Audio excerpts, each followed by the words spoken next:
మీ పక్కన వాళ్ళు చెప్పు, నీకేం కాదులే, నీకేం కాదులే. ఆమేన్.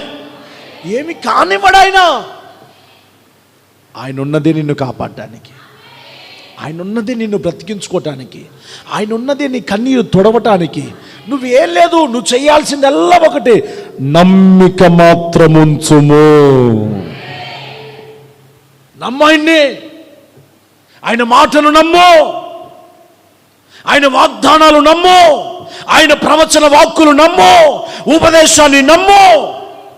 చాలా మంది వాక్యాన్ని నమ్మరు, మనుషుల మాటలు నమ్ముతారు కానీ దేవుని మాటను నమ్మరు. దేవుని మాటను నమ్మని వారికి ఏమీ జరగదు. దేవుని మాట నమ్మే వాడికి సమస్తము సమకూడి జరుగుతూ ఉంటాయి. హల్లెలూయా, హల్లెలూయా. దేవుని మాట నమ్మేవాడికి సమస్తం